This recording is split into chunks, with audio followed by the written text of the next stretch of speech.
भाइयों एवं बहनों, प्रेम कुशवाहा की तरफ से प्यार भरा नमस्कार। और आज का विषय है, क्या हम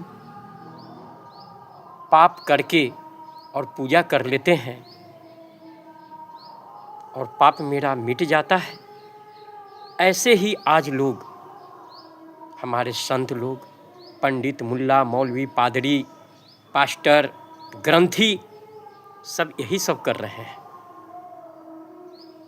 कि चलो कुछ यज्ञ कर लो, कुछ चढ़ावा चढ़ा दो, भगवान तुम्हारे सब पाप मिटा देंगे।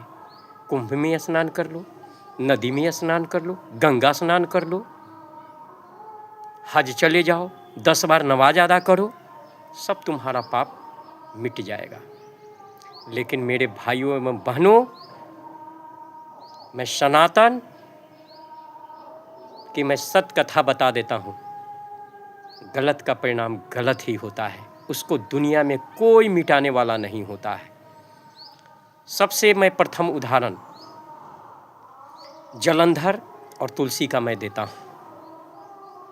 जो शंकर भगवान से जलंधर का बहुत बड़ा युद्ध चल रहा था और शंकर भगवान क्या पूरे देवी देवता जानते थे कि अगर इसकी जब तक पतिव्रता नारी तुलसी रहेगी तब तक जलंधर को कोई नहीं मार सकता है। लेकिन जलंधर को मारना इसलिए जरूरी था कि अगर जलंधर नहीं मरता तो सारे विश्व को तहस नहस कर देता। उसकी अत्याचार चरम शेष पर पहुंच चुका था, जिसका वध करना भी बहुत बड़ा जरूरी था। ठीक उसी समय भगवान विष्णु ने जलंधर का रूप धरकर और तुलसी का पतिव्रता को भंग किए और जलंधर मारा गया।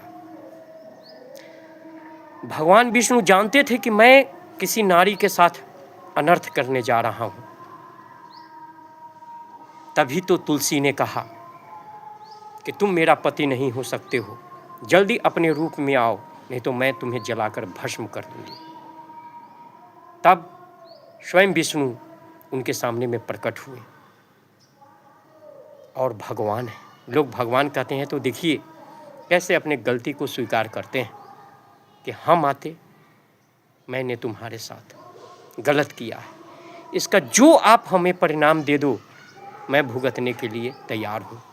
तभी तुलसी ने कहा, जाओ, तूने जैसे दूसरे पत्नी के साथ किया है उसी भी वैसा ही तुम्हारे पत्नी के साथ होगा। तो आइए, त्रेता युग में रामचंद्र की पत्नी, मर्यादा पुरुषोत्तम रामचंद्र जी की पत्नी सीता का अपहरण हुआ। बात बराबर हुआ या नहीं? अब ठीक देखिए, त्रेता युग में ही, ये रामायण काल की बात है, जिसमें आप लोगों ने देखा होगा कि रामचंद्र जी ने बाली को छुप कर मारा। अंत में एक संवाद था, बाली ने कहा कि आपने तो मुझे छुप कर मारा है और ऐसा धर्म में कहा नहीं जाता है, आपको भी इसका परिणाम भुगतना पड़ेगा। मर्यादा पुरुषोत्तम राम स्वयं समझ रहे थे कि मैंने क्या गलती किया। ठीक उसका परिणाम द्वापर में, जब कृष्ण भगवान बैकुंठ को पधारने वाले थे तो एक बट वृक्ष के नीचे वो आराम कर रहे थे। तभी एक बहेलिया ने दूर से एक पक्षी का रूप देखा। क्रोच पक्षी होता है, उसी तरह से श्यामल रंग की तरह होता है, ओठ उसके पीले होते हैं या लाल, जो उसको कहिए। तो ठीक वैसा ही पक्षी समझ करके बहेलिया ने छुपकर तीर मारा और ठीक कृष्ण भगवान के जाके अंगूठे में लगा। वो चिल्लाने लगे, अरे बचाओ बचाओ।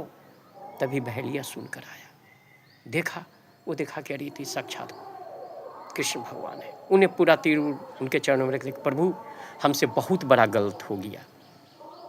तभी कृष्ण भगवान कहे कि नहीं, ये तो भक्त और भगवान का कुछ बचा हुआ था। अगले जन्म में तुम बाली थे और मैंने छुपकर मारा, इसलिए इस जन्म में तुमने मुझे छुपकर मारा। भक्त और भगवान का हिस्सा बराबर हुआ। और आज जो संसार में अच्छे लोग होते हैं मेरे भाइयों एवं बहनों, सत्य को सही स्वीकार कर लेते हैं और वो हिसाब बराबर कर देते हैं। ठीक ऐसे अपने धर्म में भी ही नहीं, आपको मोहम्मद साहब के बारे में भी जानना होगा। उन्होंने भी कह दिया था कि पाप का कहीं भला नहीं हो सकता है। अगर तुमने किसी के साथ जानबूझकर या अनजाने में गलत किया है तो उसका तुम्हें फल भुगतना होगा। इसी के साथ मेरे भाइयों एवं बहनों, जय हिंद, जय भारत।